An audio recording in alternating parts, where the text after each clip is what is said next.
Hey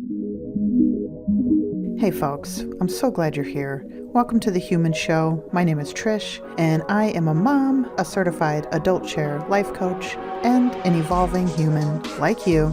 And my intention is to raise the vibration of the planet by helping to expand the emotional intelligence of as many people as possible. I am here to hold space and share wisdom in support of your personal evolution. I know the path can sometimes be dark, so let's carry a light for each other and find our way. Here we go.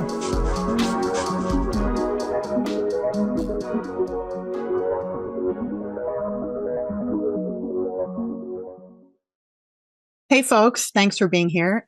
I'm super excited to have a fantabulous guest joining me again today to talk about basically saying you're fine when you're not fine. So, Tracy Brown, thank you so much for coming back to chat. Hello. I am so excited and joyful to be with you. So thanks for asking for me to join. I Yeah, can of course. stop it. And if anyone hasn't heard the other episode that Tracy joined me for, it was really awesome. I got some great feedback about it too. We talked about rediscovering yourself, exploring your identity. It was a really powerful conversation. So, anybody, if you haven't heard that, go check it out. It was really great. And I've been really hoping that you'd come back and join me again. So, I'm super excited. And for everyone listening, let me just let you know how this came to be. Tracy posted a reel on Instagram about when we say we're fine. When someone says, "How you doing?" You're like, "I'm fine." And you're really not. And, she mentioned how when we say that, one, we're abandoning ourselves. Two, we're creating distance between us and that person. And three, we're just suppressing the feelings and they're going to fester and they're going to come out when you least expect it. So when I watched this reel, I was like, oh, yes, like I can totally relate. I've done this. And I sent Tracy a message and I was like, yes, I've done this. And Tracy said, hey, how did you get past it? How did you increase your awareness? And I was like, would you join me for an episode? Because this is going to be a juicy conversation. so, so thank you for making the time because I think this is going to be a really powerful conversation that can help a lot of people. Oh, I do too. And it's interesting because this actually feels like it's very related to our first conversation, right? It's about being Mm-hmm. authentic with yourself. And I feel the exact same way. I too would say, I'm fine. And I actually still have to catch myself because there are times where an emotion will come through and I'll just kind of ignore it. In that way, I'm not addressing the I'm not fine to myself. So Mm. it's still something that I practice. And I think you actually said this in our exchange that it is kind of a lifelong journey to constantly be in touch with what is true for you. Yeah, and that reminds me of something you said in that last episode that you shared with me was, and I think one of your mentors maybe said this, like there Uh-huh. is no endpoint, there is no place that you get to, and you're like, okay, I made it, I'm done. All the healing, all the personal growth, I hit the finish line. I'm good. Like that doesn't happen. It's a lifelong process because we are always growing and evolving. It is a practice. And I like to say practice, especially when I catch myself saying work, because then it sounds like there's a lot of effort. So I prefer to say practice, even from it helps me. Because if I say work, I'm like, ugh, I don't want to do it. But if Absolutely. practice, it's a little more digestible. Yeah, absolutely. And, the thing of it is, and I use that phrase, there's no there. Like we're always on the journey until we take our last breath. That's the whole point of why our souls come down. It's to have this human experience for the learnings and the growth of our soul. So that never ends. Absolutely. And I think that this particular point we're talking about today, the I'm fine, I think sometimes it is so difficult to really live in that radical honesty because of the origin of why we say it, which is generally our childhood. For so many of us, our parents just did the best that they could, but they weren't fully emotionally capable for whatever reason. And so a lot of times, if you think about it, a baby, when a baby is not happy, that baby cries and will cry and cry and cry. And it does not matter what you think or feel, right? That's our natural way of being. So that's how we're born. But over time, a lot of times we're taught, whether it's we're told directly, big girls don't cry, or it's inferred that when we are just really pleasant and really happy, that our parents give us more attention, whatever that is. But so often it's taught to us that we need to abandon our real, true emotions. And so we pick that up as a means of survival. So that I'm fine if we're talking about like in the adult chair, right? If the child chair is, I'm really worried that I'm not going to do well in this presentation. I'm scared. Then the adolescent comes in and says, we're not going to think those thoughts. You just need to move through. Keep going. You're fine. You're fine. You're fine. That's that adolescent. And we know from us taking the program together that the adolescent is really the seat of our ego. And our ego's whole purpose is to protect us so that we stay safe and alive. So that I'm fine is really a form of protection.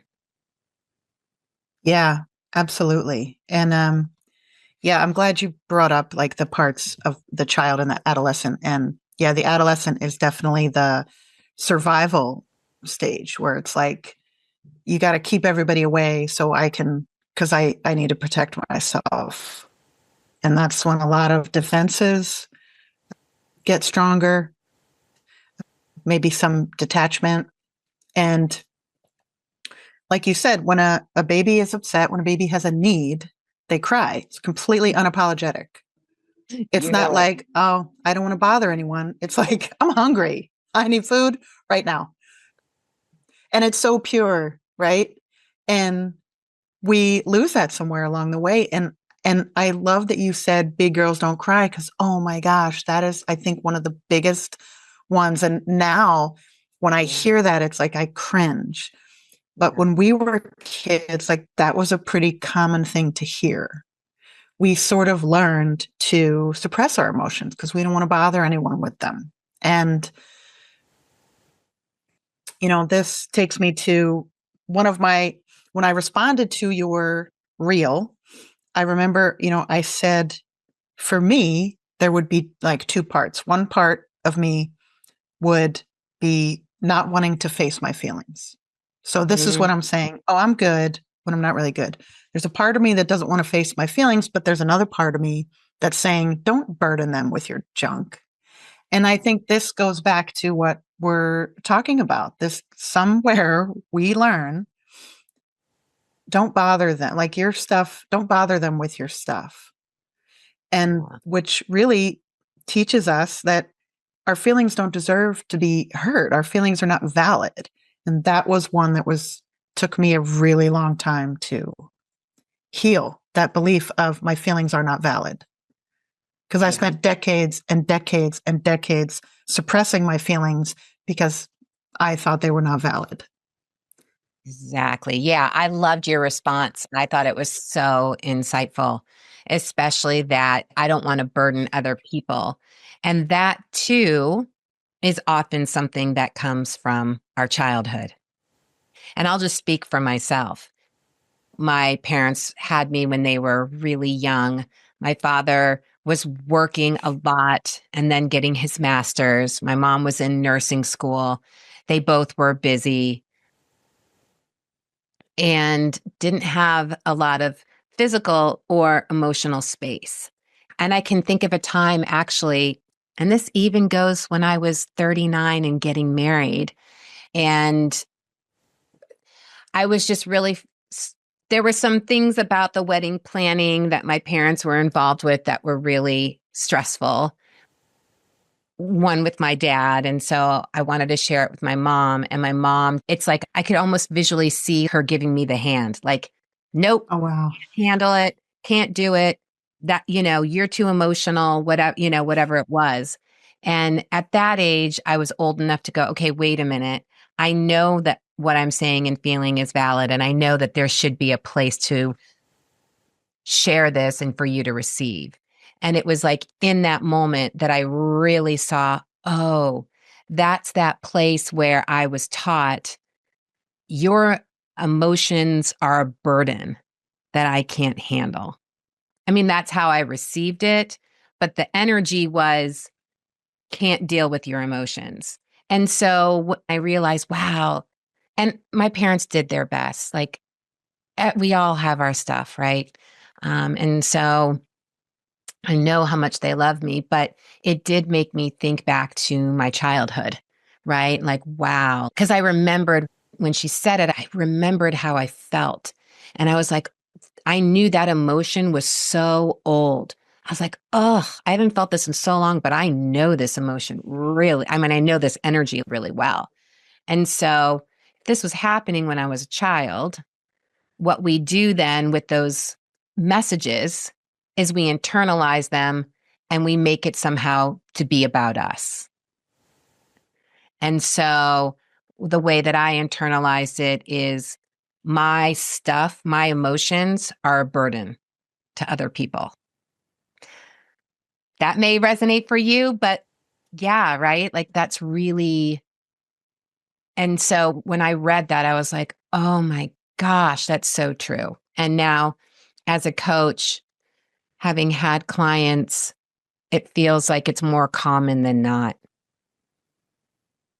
Oh, 100%. And, I think what happens is because we feel like our emotions are a burden, it's not only do we not share them, we don't even let ourselves feel them. So Exactly. we just push this stuff down. It's like not only are we not burdening anyone else, but we don't want to burden ourselves Right.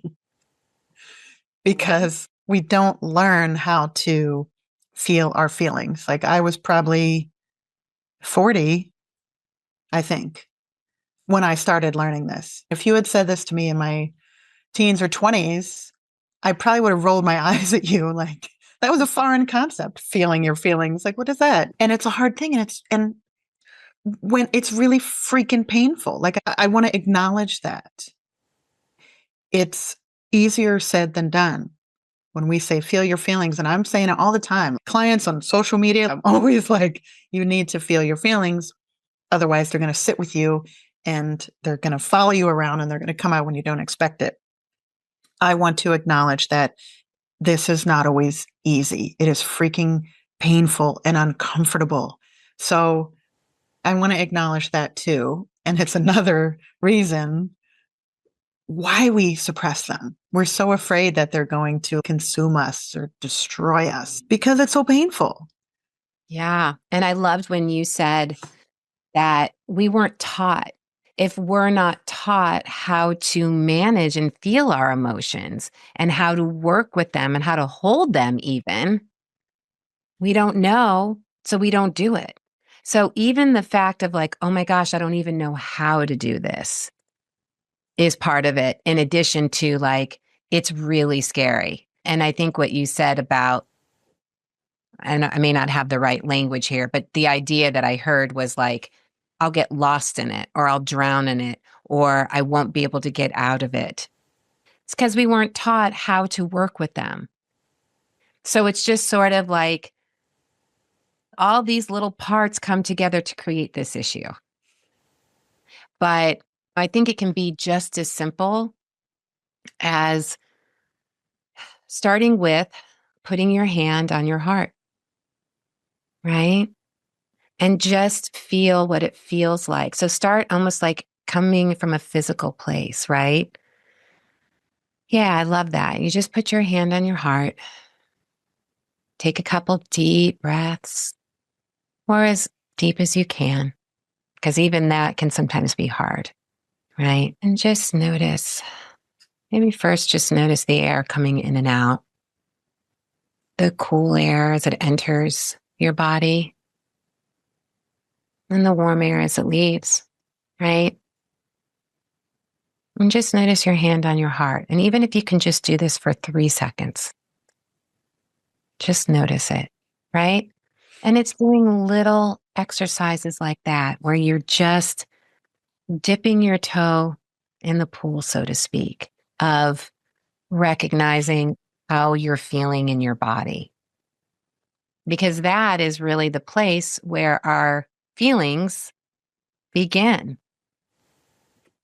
Most of the time, they begin because your body gives you some sense of something. You get a Mhm. tightness in your chest, you get a heaviness in your tummy. Maybe your thoughts just start to get really, really fast, right?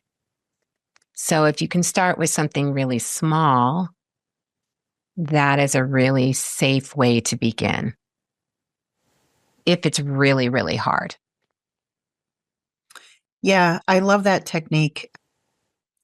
Just very simple as a way to just slow down and connect. And when you were talking through it, what was coming to me was space, like giving myself space. And I think that's really important because what we learn as coaches is it's our job to hold space for people. And when you have a lot of feelings and you need to get them out, you need a safe space. And before you can, if you're someone like me who spent most of their life suppressing their emotions, it can be terrifying to take that first step of vulnerability to share with someone. And I think it's really important to start with yourself. And that little exercise that you just did, and there are other ways, just to start holding space for yourself. Yeah. And as that gets more comfortable and you start letting those emotions come through and you get more comfortable with that, it will gradually become easier to then share that with others, right? Hmm. Oh, girl. Yes, exactly. It's starting to build that comfort within, but it's also building that relationship with self, right? Um, I read something very recently, or there was something that just made me think about no one else ever will be able to give us exactly what we need better than what we can do for ourselves. So it really does start from within. Absolutely. And I loved what you said about giving space, just giving yourself that room. I mean, yes, Trish, yes. And that requires either slowing down or it requires prioritizing. And it doesn't have to be these grand, big things. It could be if you wake up at 6 a.m., wake up at 5:50 and give yourself 10 minutes or 5 minutes. It's just that space to start to tune in within. That's why I will often talk to clients about, do you have any kind of morning routine or practice? Um, Not that it needs to be perfect or anything, but do you just have a way that you can connect to yourself each morning? So you can either ground into yourself or you can check in with how I'm feeling. How am I feeling? I do that every morning in meditation, right? I've got a whole sort of about 45-minute meditation practice it's made up of a few parts, but one of them includes tuning into how I'm feeling that day and finding a really short guided meditation to address whatever that is. But I love just having that consciousness. And so I think if you can start with that space of tuning into yourself, then you can start to have a sense of either a physical feeling in your body Or you may be able to recognize that I'm feeling something and I don't know. And one of our fellow coaches, her name is Joanne, and she is amazing. Do you remember when she brought into I think when we were in Charleston the first week, she brought with her a feeling wheel, Yep. which is genius. And maybe it's something you can put in the show notes or what have you, but like it's free. You can get it online. You can download it, and it is genius. It's a big wheel with all of these different feelings on it that are like prompts. Because sometimes we can feel something, but we don't even know what that is. Like we just don't know what we're feeling. And this wheel gives you so many different ideas that you can go, oh, is this it? Oh, yeah, that is it. So this wheel's a really great way to understand what it is you're feeling. Yeah, I think that's such a great point because often we don't know how to put it into words sometimes, what we're feeling. And I think that really helps. And when you name something, it's a friend of mine says, name it to tame it. Like when you name it, then you get some power over it, right? So that helps. If you're like, I don't know, I'm just all over the place. I feel, when you look at this and you're like, oh yeah, that's that emotion. Yeah, that resonates. And when you can say that, oh, I feel blank, like I feel scared, I feel nervous, I feel ashamed, then it helps you have some power over it and feel a little more control because you're like, okay, I know what it is. Now I can maybe explore a little bit or at least write it down. And I know that's something that you like to talk about is journaling, right? If you're not comfortable yet talking to someone about it, just get it out of yourself, get it out of your body. That's right, Right? exactly. It's an energy, because if you think about it, our feelings are just an energy, right? It's energy. And so when you are literally moving your hand with a pen, it's as if the emotion goes through your arm, through that pen and onto the paper. So you're literally like physically getting it out of you. And I loved what you said because it puts us back into the driver's seat. All of a Yeah. sudden, our emotions are not controlling us. When they're just kind of rattling around in our heads, boy, do they have a lot of power. But when we get them onto paper, it's almost as if not only are we getting that energy out, but we're almost creating distance between the thoughts and who we actually really are, right? Mm. Because those thoughts are just a part of us. It's not who we are. And when you write it, there's this distance, and you can be like, okay, wait a minute. And that's where you, the adult, can take over a little bit. I also think that once you start to get a sense of things, I think that it's always a good idea to be really mindful about who you share them with. When you're walking down the street and someone says, how are you? That may not be the time that you share that you're feeling a lot of pain because you had this argument with your husband. Like, that's not necessarily the time nor the place. And so I think there's something about being super mindful too about those in your life who are safe spaces for you. People that you know will listen, people that you know are going to give you the space to talk, that kind of thing. I think that's also a really important element. I'm so glad you said that. It was in my notes right here. As you were talking, I was like, oh, yeah, I want to bring this up. And you just did. I'm so glad you brought that up because, when someone asks you, oh, how are you doing? We're not trying to encourage you to spill your guts to every person that asks you how you're doing. What I think is really important is when someone says, oh, how you doing? And inside there's this little tug or this pull or this tightness or this knot to notice that. And you can say, I'm fine, but I think what's really important is to notice that you're not. So then you can go and sit with that or write about it or find someone else that you feel safe with. Get on the phone with your friend and say, something's coming up and I feel like crap, can I just vent for a little bit?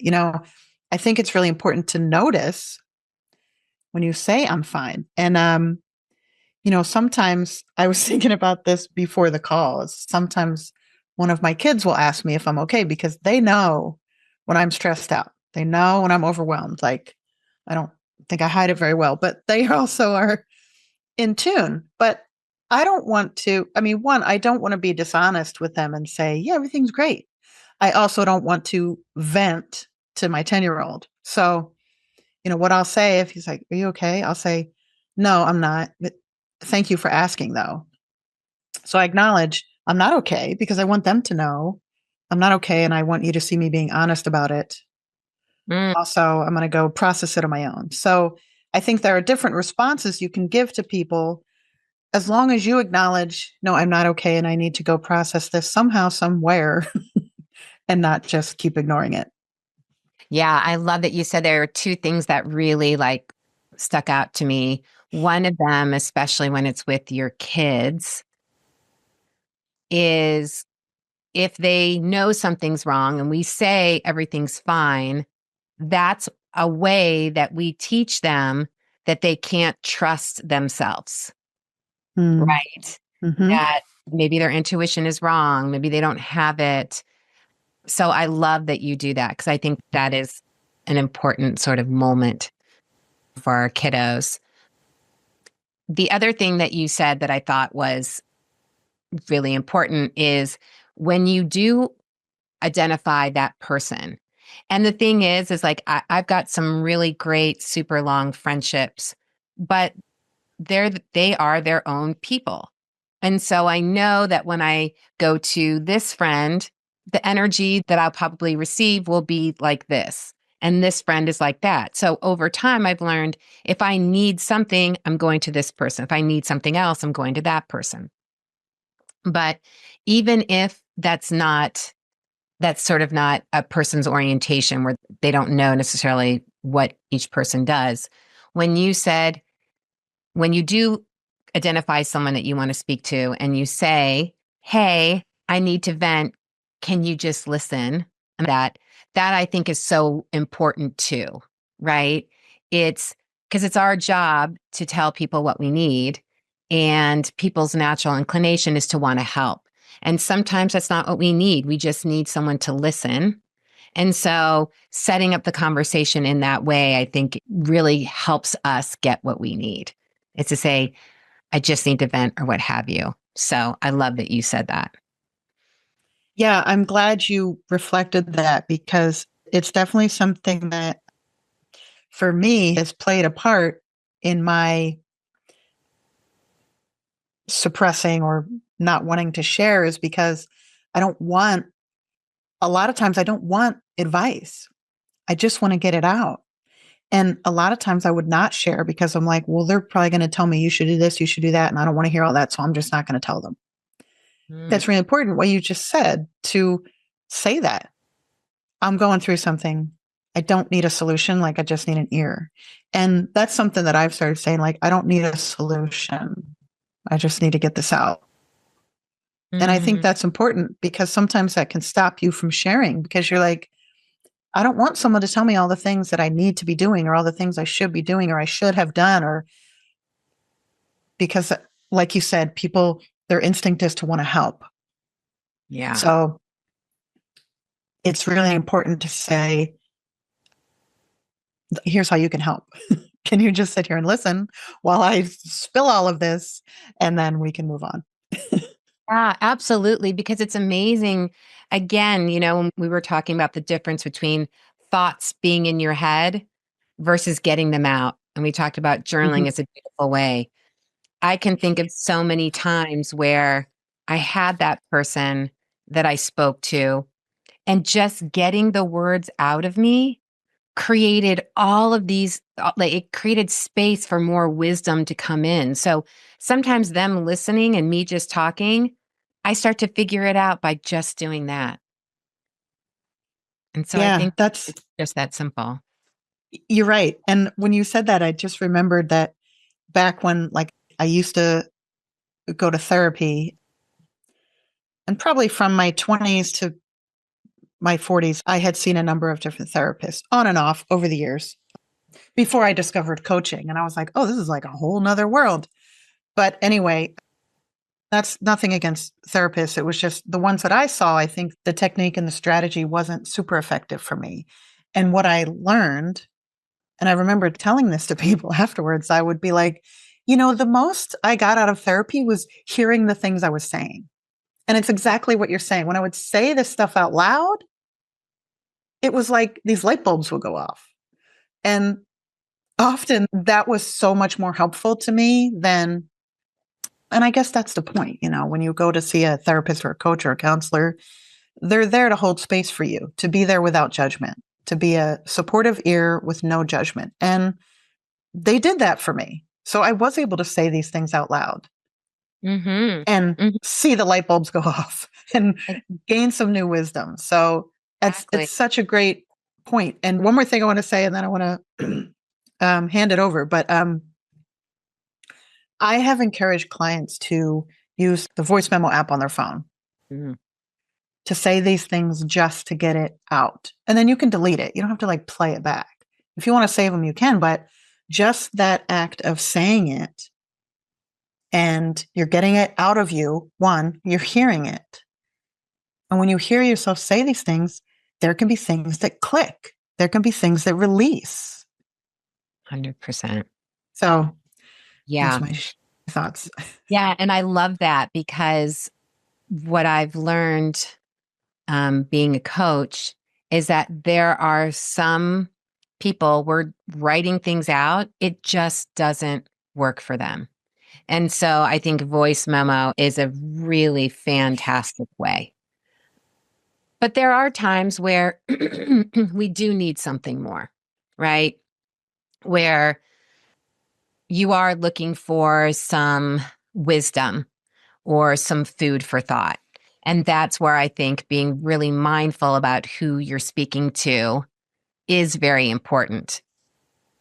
People who are doing their own work, people who are compassionate, whatever that is. So I think that that's a really important piece because there could be information that someone else has that does help us. Or at least maybe it gives us that ability to go, okay, I know that's not it, but it stokes the fires for other ideas. So I do think that, and the other thing I think is also important about the human connection is the unspoken.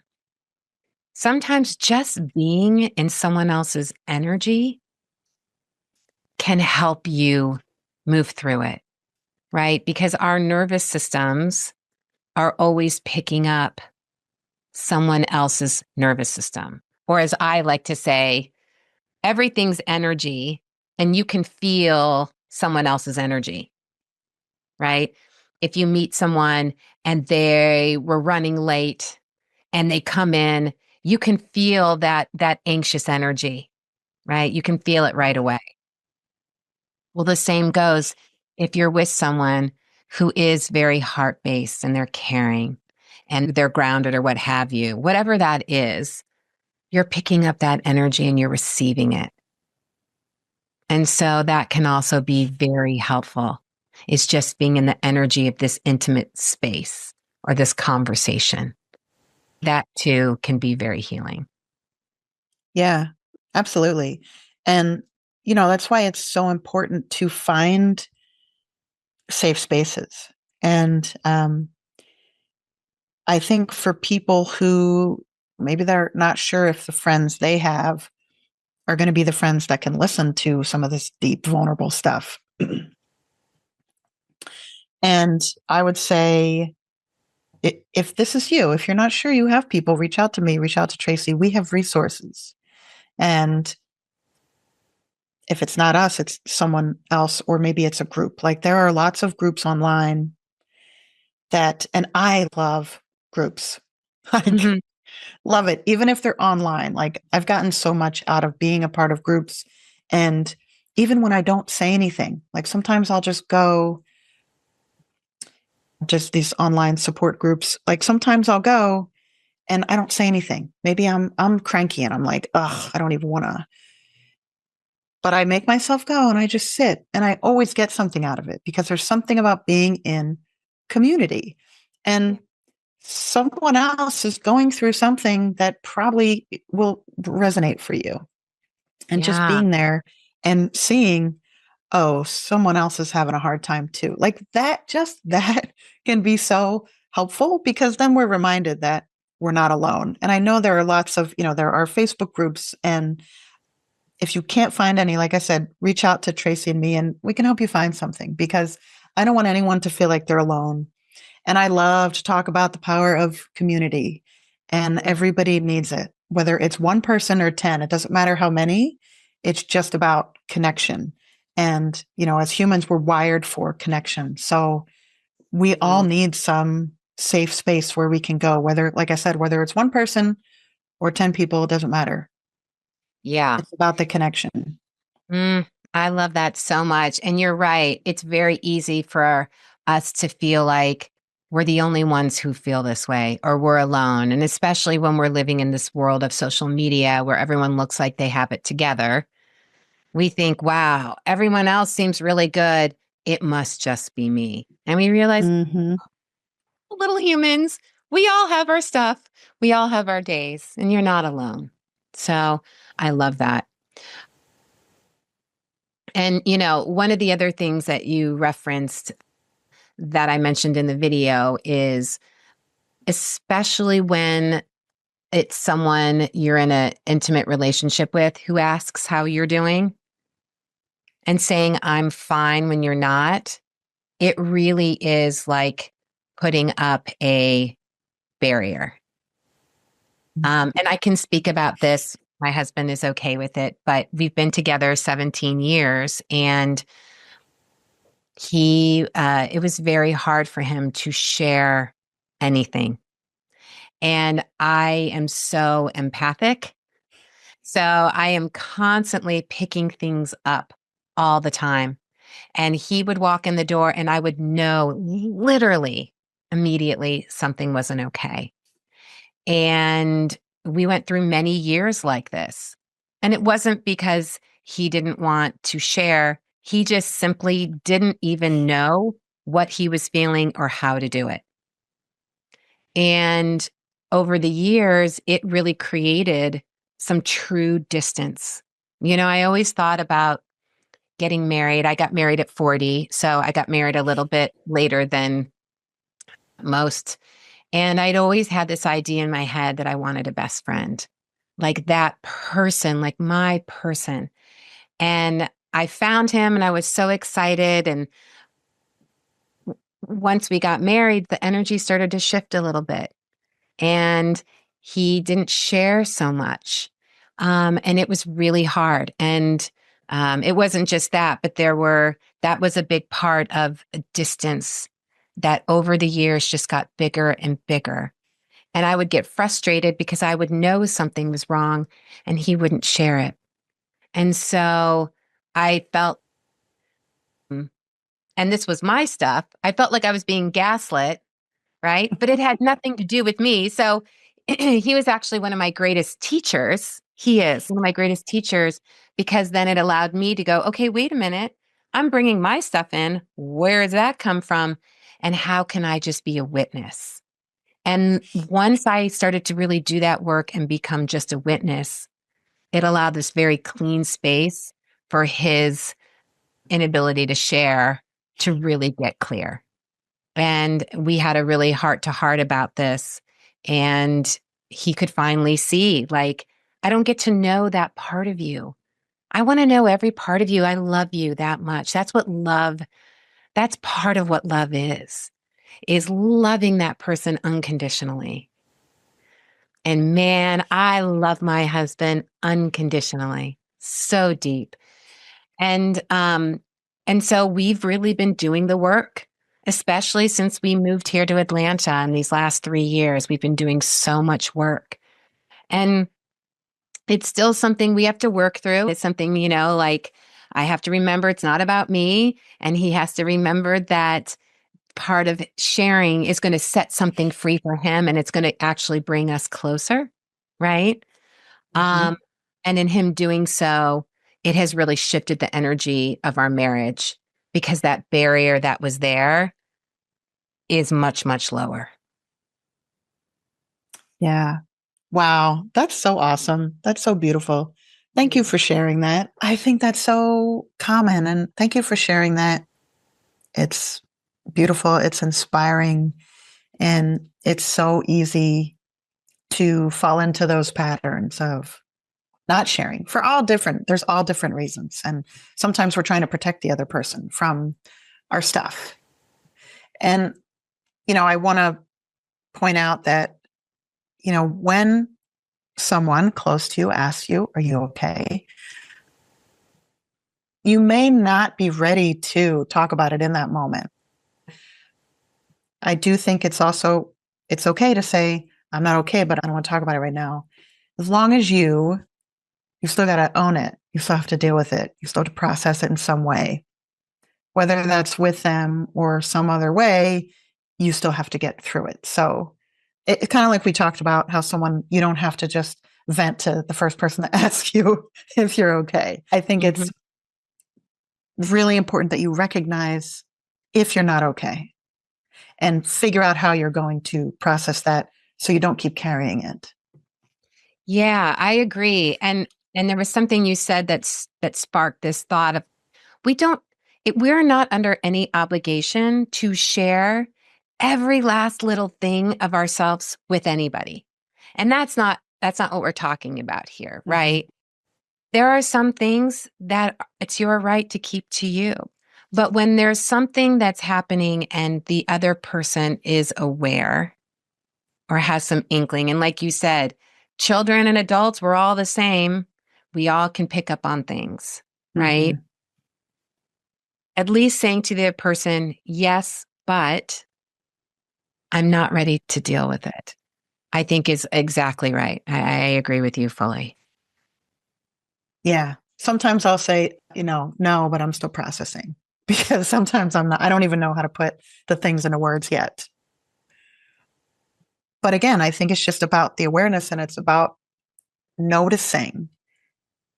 No, I'm actually not okay. Just noticing that. Like that's really the first step is to start noticing. And then you get to decide your next step.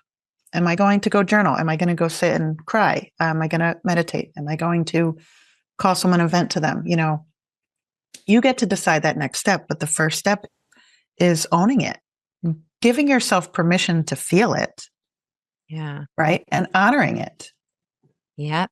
100%.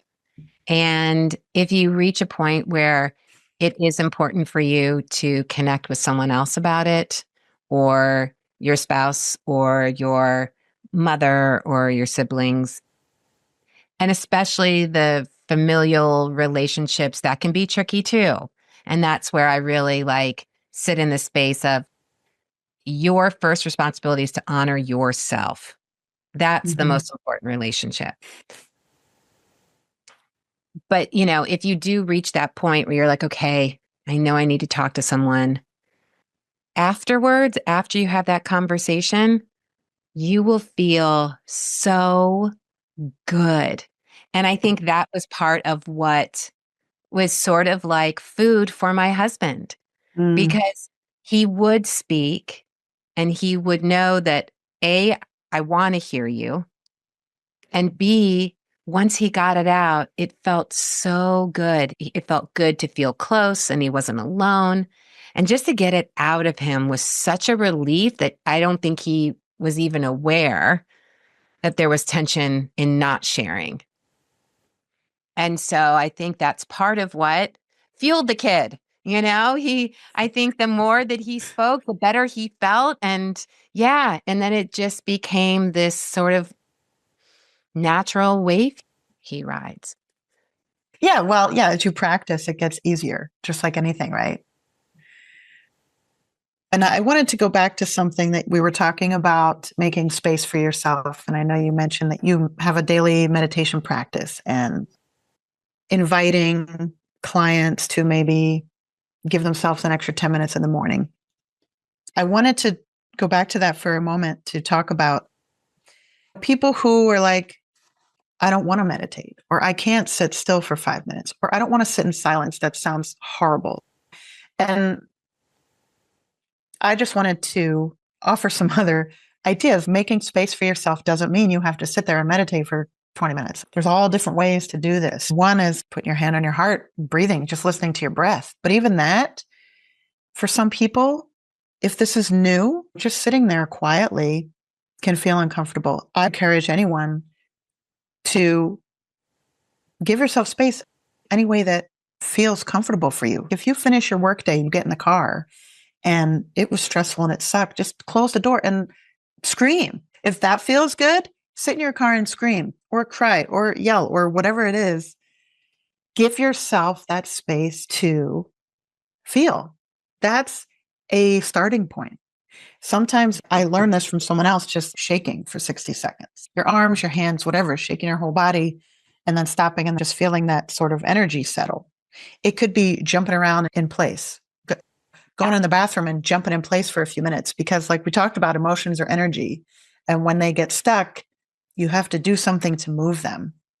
And there are a lot of different ways that you can give yourself space to start letting it come through. So I just wanted to point that out for people who are like, I don't want to sit still and be quiet. You don't have to. You can find another way to create space for yourself. Yeah.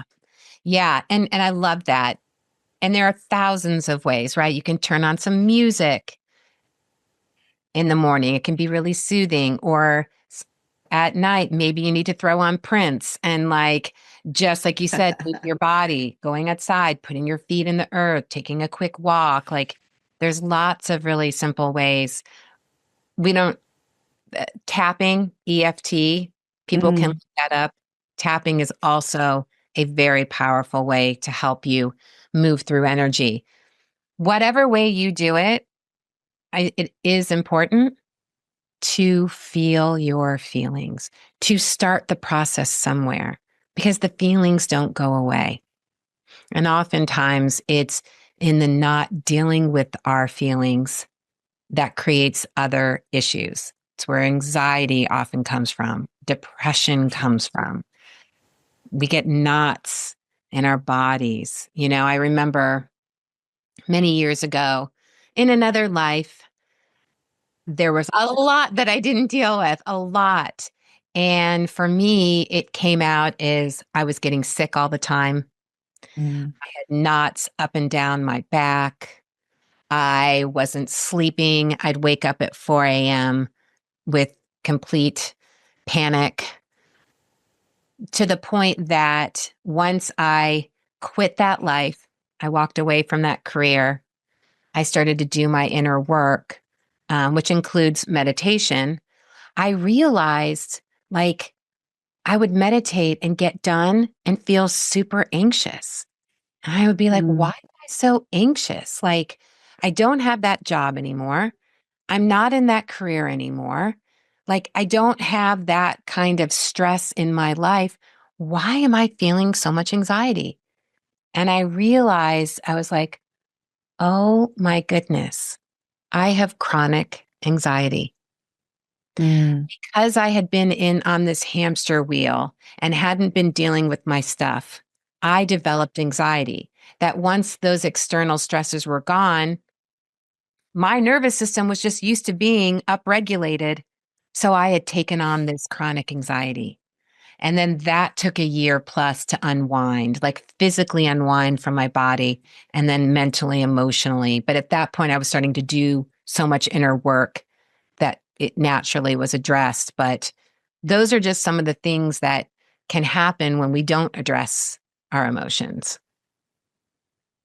yeah. And, when you were saying that, you removed all the external stressors, right? The external factors. What also came to me was that after doing this for years, there was still all this emotional junk that had accumulated inside of you. So you got rid of all of the outside stuff that was sort of facilitating this, but you're still left with whatever's inside that had built up after all these years. And that's that's the stuff you got to feel and let it Mhm. through. And Mhm. yeah, because anxiety comes out when you have a lot of stuff there that is suppressed, and often we don't even realize it, right? Even know it. Girl, when I realized this was what was going on, and I'm, like I said, I'm empathic. I had already been meditating, so I was used to going in my body, and Mm, yet I was still disconnected from parts of myself. So mm, it was like, oh my goodness. The good news is that when you make the choice to address it, you can heal. You can get through it. It happens and it works. And sometimes it takes some time, but if you are committed, you can move through it. And look, there are some things, and I'm not 100% sure. I'm still on this journey as well, but I have learned personally that there is an enormous amount of stuff that I can heal from. And there may be one or two things that I may never quite master. Maybe I get to 80% or 90%. But now I know what it is. I know how to handle it and I got the tools, right? So there's always an answer. yeah, and coming back to where we started, saying I'm fine when I'm not fine. The first thing that you said when you did this Instagram post, Yeah. the first thing you said was when we say this, we're abandoning ourselves. And I think this is sort of like everything we're talking about here is that it starts with you. Yeah. When you say, I'm fine, when you're not fine, it's not about the other person. It's not about what you're telling them or not telling them. It's what you're not telling yourself. It's what you're not allowing yourself to feel. And I feel like that's what it comes down to. And that's where you need to start. If you're saying you're fine and you're not fine, then it's time to go sit with yourself and be like, why am I not fine? What is going on? What is this lump in my throat about? And write Yeah. about it, talk about it, however you want to get it out, but start just listening to yourself and giving Yeah. yourself permission to feel. Yeah. And honoring, and having compassion for ourselves. Like humans are such exquisitely beautiful, beautiful little beings. We're all such beautiful beings. And I think that we forget that a lot. I think we really forget that and that we deserve our care. We deserve to take care of ourselves. We deserve to have our truth be something that we can live with all the time. We get Yeah. to do that. We get that just by being born. And can we honor whoever it is that we truly are, right? Our beauty is in our uniqueness and the things that make us. It's like what I was saying, like one of the things that I loved about you is what a beautiful listener and observer you are. I'm more of a chatty, right?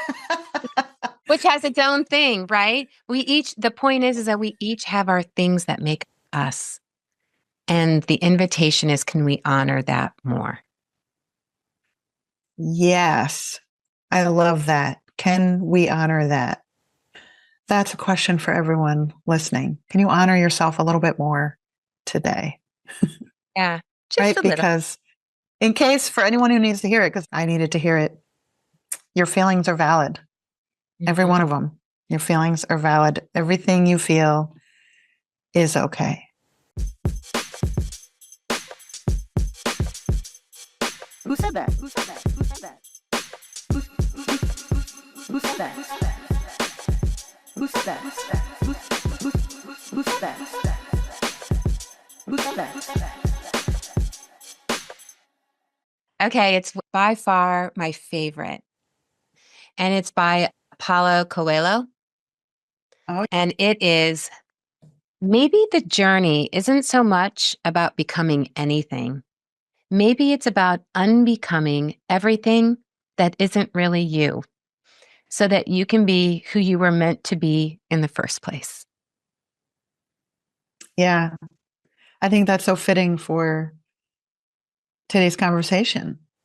There's so much that we learned unconsciously growing up. And then now we're trying to unlearn and Yeah. let the true, the true me come out. The true you is coming out as you're unlearning this old patterns, right?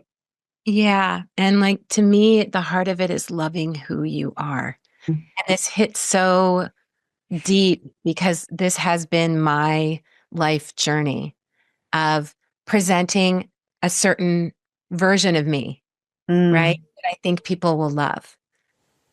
Goes back to that childhood belief that who I am is not enough. Who I am doesn't hold worth. So if I be all these other things, including being fine, maybe mm, then people will love me. Maybe then it will be okay. When the truth is, who I am is enough. Who I am is exquisite. And it's something that I've spent so many years, and I'm no different than others, in the journey of loving ourselves. But this one really hit because that's who I used to be. I want to put myself together as being this and that and da da da da da, instead of just and tap dancing and people pleasing and all the things, right? Instead of just being me. And some days that means I'm not going to be okay. And that's okay too, right? yeah. It's Yeah. okay to not be okay. And I love who you are, Tracy. And I am so grateful to know you. And I love that you're a chatty Cathy. And Oh. anytime we get on a call, whether we're recording or not, I could just talk to you for hours. Such a flow. It's so easy. You're so easy to talk to and just so warm and welcoming. And your clients are really lucky to have you. Thank you. Oh my goodness. That landed straight in my heart. You've just lit me up so much. And I feel the same about you, my friend. Really, I believe what we experience is in large part because of who we are and what we put out. Mm, So absolutely. I hear it back to you. Thank you. Thank you so much. Well, we could go off in about 8 different directions here, but we need to wrap it up. Thank you again for making the time to chat. And I know we will do it again sometime because we got a lot more to talk about. And really quickly, though, before I wrap up, could you just share where you are so people can look you up? Oh, yes. Well, I'm based down here now in Atlanta, Georgia, but I do work across the country. I've got clients all over. And my website is Coaching with Tracy Brown, and that's Tracy Brown, like the color. And my IG handle is Reidy, Reidy Brown. And that's it. I don't get Awesome. too much on the socials. Yeah, I get it. I'll put all this in the show notes so people can find you. And yeah, thanks again. This was really awesome. Really great conversation. Thank you too. I'm honored. And for everyone listening or watching, you are enough just as you are, and you are loved. Make a great day. Hey, before you go, if you enjoy The Human Show, you can help me spread the word by sharing it and leaving a review. Thank you.